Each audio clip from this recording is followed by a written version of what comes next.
নমস্কার বন্ধুরা, আপনারা যারা যারা এখনো পর্যন্ত 2002 এর ভোটার লিস্ট ডাউনলোড করেননি তারা এখনো হয়তো খুঁজে বেড়াচ্ছেন, কিন্তু ওয়েবসাইট ফ্রিজ হয়ে যাওয়ার কারণে এখনো পর্যন্ত ডাউনলোড করতে পারছেন না কিংবা পাচ্ছেন না।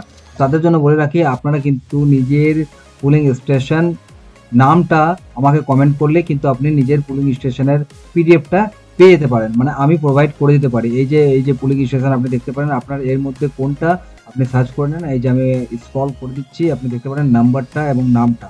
এই নামটা লিখে কিন্তু আপনার যেটা আছে সেটা কিন্তু আপনি আমাকে কমেন্ট করতে পারেন এবং আপনি সেই পিডিএফটা পেয়ে যেতে পারেন এবং আপনার তাতে অনেক সুবিধা হবে। তো 4 নভেম্বর থেকে 2025 থেকে কিন্তু এসআইআর পদ্ধতি আরম্ভ হচ্ছে। তার জন্য আমি এটা বলে রাখছি, 1 থেকে 220 পর্যন্ত পুলিং স্টেশন আপনারা এটা স্ক্রল করে যাচ্ছে, আমি দেখতে পারেন।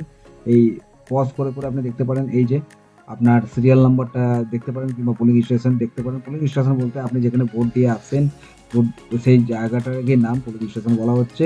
এই যে পরপর 148, 50, 60 এরকম করে 220টা কিন্তু পুলিং স্টেশন আমাদের সিউড়ি কনস্টিটিউয়েন্সির মধ্যে আছে, যেটা 288। এখন আমাদের 285 হয়ে গেছে অবশ্যই, কিন্তু 288 2002 সালে এটা 288 পুলিং স্টেশন মানে বিধানসভা ছিল।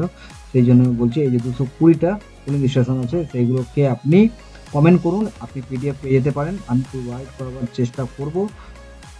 ধন্যবাদ। আর আমার ইউটিউব চ্যানেলকে অবশ্যই ফলো করবেন এইরকম আরও ইনফরমেটিভ ভিডিও দেখার জন্য। ধন্যবাদ।